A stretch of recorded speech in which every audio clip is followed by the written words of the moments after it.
E a gente recebe para conversar com a gente duas pessoas super queridas. A primeira delas, o Alan Rios, repórter do portal Metrópolis, jornalista, que está aqui comigo no estúdio. Oi, Alan, bom dia, bem-vindo. Bom dia, Ariane, tudo bem? Muito Tudo obrigado ótimo. pelo convite, viu? Um prazer falar com vocês. Muito obrigada a você. E quem está com a gente por telefone é o Yuri Ascar, que é repórter da Record TV. Yuri, bom dia, bem-vindo.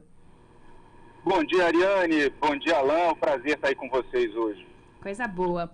Olha só, a gente convidou o Alan e o Yuri para a gente conversar um pouquinho sobre o que foi essa gestão do governador Ibanez Rocha e quais são os desafios que estão por vir já a partir de domingo. Começa o novo ano no domingo, parece que está longe, a gente fala no que vem, mas já está começando. Começo por você, Alan. Como é que a gente pode avaliar esses anos de gestão do governador Ibanez Rocha? Teve a pandemia no meio, teve todo aquele problema com as filas do CRAS, por exemplo. Ele tentou carregar ali aquele título de tocador de obras, não é? Trabalhando e construindo viadutos, fazendo reformas em vários pontos do DF. Qual que é a marca para você desse governo que se encerra? Isso, você falou de dois pontos importantes, que são pontos que são destacados pelo próprio governador Ibanez, que é um ponto que ele mesmo considera como positivo e que ele mesmo considera como negativo e ainda é uma lacuna que a gente tem para resolver. Por exemplo, quando a gente fala sobre as obras, realmente foi um governo marcado muito pela infraestrutura, pelas obras, por reformas. A gente vê placas do governo de Brasília, do governo do Distrito Federal, por aí, falando sobre novas reformas que estão sendo feitas aqui por Brasília. A gente tem, por exemplo, a obra do viaduto de Taguatinga, que impacta boa parte da população, que está com mais de 90% das obras concluídas. E a gente tem do outro lado da moeda, esse lado da saúde, que o próprio governador Ibanez, assim que conseguiu a reeleição, falou um pouco sobre esse desafio de lidar com a saúde no DF. É um desafio muito grande porque a gente tem aqui no entorno também vários pacientes que saem de regiões próximas a Brasília e vêm para cá também. Nós temos uma população muito grande que carece desses serviços básicos aqui no Distrito Federal e temos também assistência social, que precisa de melhorias, segundo o próprio governador Ibanez. Você falou do CRAS. O CRAS é um ponto que a gente tem que olhar com muita atenção para 2023 e para os próximos anos, porque no final já dessa gestão do governador Ibanez, houve uma série de conflitos relacionados à fila do CRAS. Pessoas que estavam buscando atendimento e não conseguiam. Houve uma pessoa que acabou falecendo na fila do CRAS e o governador Ibanez lamentou muito isso. Já está propondo uma parceria com o BRB para ver como que o sistema pode ser modernizado, pode ser melhorado para atender a população. Então, acho que são alguns pontos que fazem com que a gente olhe para frente, também fazem com que a gente olhe o que foi feito. O governador acabou sendo reeleito, ou seja, algo difícil aqui no DF, então com certeza essas obras e toda a infraestrutura, toda a política do Ibanez que veio como outsider da política aqui em Brasília, tudo isso contribuiu favoravelmente para ele também. Yuri, agora eu pergunto a você, justamente trazendo esse gancho final que o Alan deu para a gente aqui. O Ibanez, quando começou, né, a sua campanha para tentar esse primeiro mandato no governo do DF, veio justamente trazendo aí esse brasão de sou de fora da política, venho trazer um ar diferente, tem um olhar que você também aí, morador do DF, tem. Como é que se avalia essa primeira gestão dele por aqui? Pois é, Ariane, ele chegou como naquela onda, né, que acabou elegendo também o presidente Jair Bolsonaro, dos outsiders, de pessoas que não eram os políticos tradicionais, que estavam em posições de comando, era essa insatisfação popular, né, com a política que era feita até então. E quando a gente vê o resultado dessa eleição, que ele foi reeleito no primeiro turno, nenhum governador do Distrito Federal havia sido reeleito desde 2006. O último tinha sido Joaquim Roriz. Né? Depois, José Roberto Arruda vinha bem num primeiro mandato com aprovação popular, mas foi atingido ali pelo escândalo de corrupção da Operação Caixa de Pandora. Né? E desde então, Agnello Queiroz foi para a reeleição e perdeu, Rodrigo Hollenberg foi para a reeleição e perdeu exatamente para Ibanez Rocha. Então a gente vê que entre aquelas promessas do outsider da política, que estava chegando para cuidar dos pobres e não atrapalhar o setor produtivo, os mais ricos, que geram emprego, que geram riqueza para o Distrito Federal. Esse foi o mote da primeira eleição. Ali ele venceu, né? E com o resultado deste ano, a gente pode dizer que ele convenceu, apesar dos problemas. E quais são os problemas? Como o Alan trouxe aí para a gente, principalmente nessa questão social e na questão da saúde. E porque ele mesmo assim foi reeleito, e no primeiro turno, que é algo inédito no Distrito Federal, porque ele foi muito inteligente durante a campanha, reconhecendo os problemas, que é algo muito difícil para o político falar, olha, não consegui cuidar da saúde como eu gostaria, por exemplo. Então ele disse que ele precisava melhorar a saúde, ele reconheceu, fez essa autocrítica e convenceu o eleitor a votar novamente nele. E agora é esse desafio. Nós tivemos problemas na saúde, nós tivemos uma pandemia, né? Teve muito recurso para ampliar leitos, para ampliar UTIs, mas acabou que o atendimento normal, né? Quem precisa de uma cirurgia, quem precisa de uma consulta, entrou numa fila muito grande, teve muito problema, algo que se repetiu no final do mandato também na questão da assistência social. Então são dois pontos que ele vai precisar cuidar nesse segundo mandato, se quiser manter essa aprovação popular alta e alçar outros objetivos políticos maiores, que com certeza vai ser o objetivo depois desse mandato, desse segundo mandato à frente do GDF, viu, Ariane? Tá aí. Agora, qual que é a avaliação de vocês com relação à preocupação que se deve ter ou com o diálogo que se teve até agora com o governador Ronaldo Caiado para se tratar das questões do entorno? A gente teve agora, por exemplo, aquela não aumenta das passagens dos ônibus do transporte semiurbano que ligam o entorno ao DF, gerou ali, é claro, muita revolta, depois se voltou atrás, se abriu mão da gestão desse transporte por parte da Secretaria de Transporte e Mobilidade daqui do DF. Na sua opinião, Alan, ainda tem um ruído, ainda não existe um diálogo efetivo para que o entorno seja olhado e valorizado de maneira de fato compartilhada e eficiente, ou talvez isso tenha começado a acontecer de alguma forma? O que está faltando?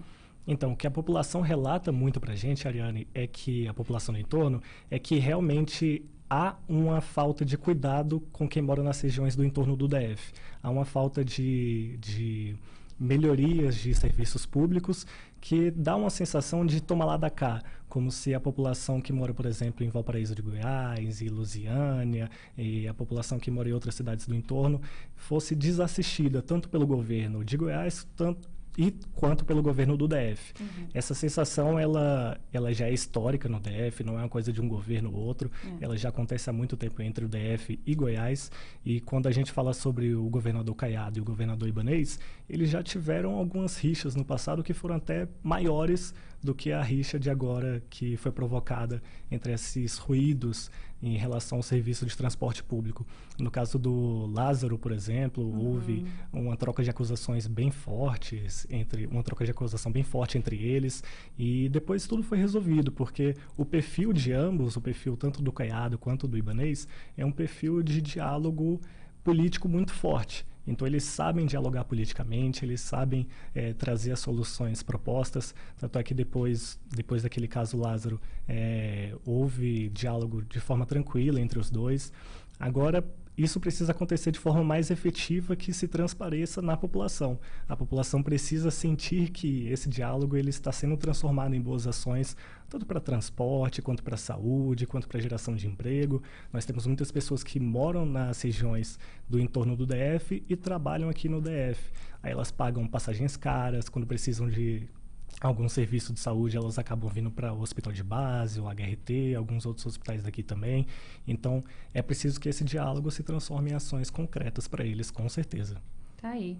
Yuri, quero te perguntar como é que fica a situação do governador Ibanez se a gente for comparar, por exemplo, com o presidente eleito Lula, né? No começo aí, até mesmo desse período eleitoral, Ibanez declarou seu apoio ao presidente Jair Bolsonaro, depois ele disse que não era um bolsonarista raiz, que o Lula reconheceu que o Lula era uma grande autoridade, um grande homem político, e agora parece que até os diálogos com a equipe de transição, especialmente por conta da posse, estão fluindo bem. Você acha que tendem a ser 4 anos de bastante diálogo e consonância entre o executivo local e o executivo nacional? Oriane, eu arrisco a dizer que vai ser uma situação melhor de Ibanez com Lula do que de Ibanez com Bolsonaro, pelo perfil do novo presidente da República, que é muito parecido ao de Ibanez Rocha, um perfil de conciliação, de negociação, e algo que a gente não via na figura, no perfil executivo do presidente Jair Bolsonaro, que muitas vezes durante a pandemia entrou em confronto com o governador Ibanez Rocha, que não quis em momento algum partir para o bate-boca, partir para a briga. E a gente vai ver uma relação mais harmônica, então, entre os dois. Há um risco de não vir dinheiro federal para Brasília? Não existe esse risco, porque a gente pode pensar no que aconteceu no governo Lula, quando José Roberto Arruda foi governador do Distrito Federal. Eles tinham uma relação muito próxima de investimentos em infraestrutura, de começar os investimentos, inclusive pensando na Copa do Mundo também, investimentos em mobilidade urbana. Então, inauguraram obras juntos, inauguraram iniciativas, combinaram juntos muitos projetos. E apesar de, naquele momento, Arruda ser visto como uma possível ameaça, como um nome que poderia vir da oposição contra o então presidente Lula na eleição de 2010. Né? Então, se naquele momento foi uma relação harmônica, que o Distrito Federal não foi prejudicado por ter aqui um governador de uma linha ideológica diferente do presidente da República, eu acredito que isso vai permanecer valendo também pelos próximos 4 anos. Tá aí. Bom, agora são 8h28, a gente está conversando com os jornalistas Alan Rios, do Portal Metrópolis, e Yuri Ascar, da Record TV. Queria concluir aqui a nossa entrevista, antes do nosso intervalo, perguntando como é que está a expectativa de vocês para a posse, né? A gente teve, claro, esses últimos dias, estamos tendo ainda, bastante turbulentos, agitados aqui em Brasília, atos de vandalismo, ameaças de ataques, a polícia dando a resposta, muitas vezes não no tempo que a gente esperava, em outras no tempo que tinha que ser, no tempo exato. Como é que está a sua expectativa, Alan, para esse domingo? Acredita e avalia que as forças de segurança, de fato, estão preparadas para esse evento, que as coisas vão correr de uma maneira tranquila por aqui? No começo você estava falando um pouco sobre o planejamento de segurança para a posse, e só da gente falar como que está sendo esse planejamento já é cansativo, né? Porque é um planejamento muito detalhado, muito exaustivo, que vai exigir muito das forças de segurança. Então, quando a gente lê o planejamento, a gente fica sabendo dele, a gente já percebe o tanto que vai ser complexo esse esquema. E outra coisa que faz a gente perceber o quanto que isso vai ser complexo também é a manifestação nos quartéis generais. A gente vê um movimento de apoiadores do presidente Jair Bolsonaro muito grande aqui em Brasília, inclusive de pessoas vindo de outros estados para cá, para Brasília, para se manifestar contra o resultado das eleições. Então, esse é um movimento talvez atípico que a gente não tenha visto em outros momentos desta forma, e isso pode gerar uma insegurança muito grande. Já vem gerando, porque quando a gente pensa no dia 12 de dezembro, por exemplo, que foi o dia que houve uma tentativa de ataque à Polícia Federal, houve veículos sendo incendiados, polícia sendo agredida, depredação do patrimônio público. Naquele dia ali, motivados por um tema político, houve muito conflito. Um conflito que veio de manifestantes que estavam ali no quartel-general de Brasília. Então, aquela população ali do quartel-general que acho que vai se encontrar uma vez ou outra por Brasília, mesmo que não na esplanada, mas em algum ponto ou outro, com apoiadores do Lula, pode ser que gere uma tensão. E ninguém sabe se a manifestação no QG vai continuar no QG no dia da posse, porque até mesmo eles não sabem muito bem o que vai acontecer, porque eles dizem muito que a posse não vai acontecer, tem algumas narrativas ali que a gente sabe que são inverídicas, mas tem esse conflito no ar de Brasília, a gente sente isso. Em Brasília, na esplanada dos ministérios, não vai ser permitida a entrada de apoiadores do Bolsonaro, justamente para evitar qualquer conflito, mas por outras partes de Brasília pode ser que exista algum tipo de confronto. Então é muito importante a gente ficar atento, principalmente depois do que aconteceu no dia 12, voltando de novo a esse tema, porque no dia 12 houve muita crítica às polícias, principalmente à polícia militar, por não ter detido alguns dos manifestantes. Então a gente fica se questionando como que vai ser esse processo, e a gente tem ali, falando um pouco do lado político, agora o próximo secretário de Segurança Pública do DF vai ser o Anderson Torres, que hoje é ministro de Bolsonaro. e com certeza eles vão querer fazer um trabalho muito bem feito, porque o Anderson Torres hoje é ministro do governo federal e vai ser o responsável pela segurança de novo do DF a partir dos próximos anos. Então ele vai com certeza querer fazer um trabalho bem feito, um trabalho bem executado, um trabalho técnico. A gente tem ali o CIOB, que tem todas as câmeras de segurança observando Brasília.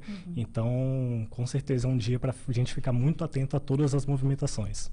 Yuri, avalia que está satisfatória a preparação das forças de segurança e o planejamento feito para domingo? Olha, eu acho que, como disse o Alan, nós temos um perigo real que nunca aconteceu. Mas também nós temos a maior preparação, o maior cuidado da história com a segurança em uma posse presidencial.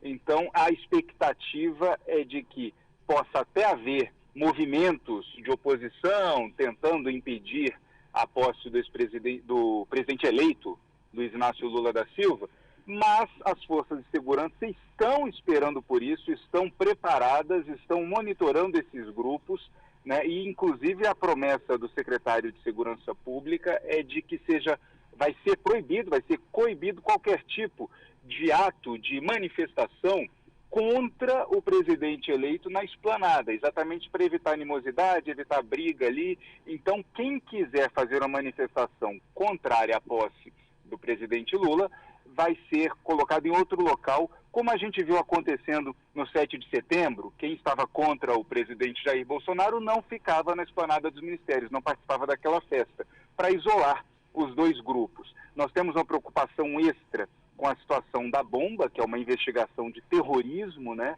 Então, hoje, as forças de segurança já estão fazendo um mapeamento, uma varredura em toda a esplanada dos ministérios. Não tem ninguém trabalhando hoje ali nos ministérios. Cada bloco, cada sala, cada corredor vai ser vistoriado, né, para garantir essa segurança. Mas é um momento tenso. E o que a equipe de transição, o que o GDF querem garantir?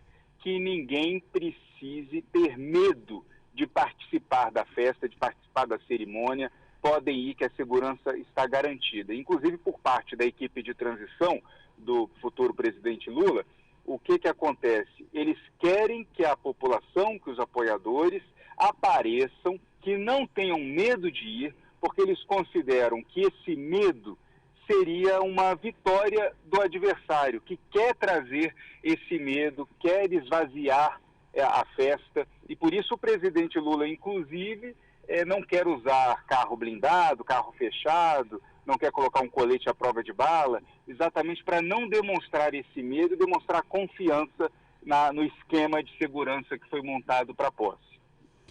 É isso aí. Estaremos lá, todos nós, trabalhando de olho, informando todo mundo sobre o que vai acontecer neste domingo.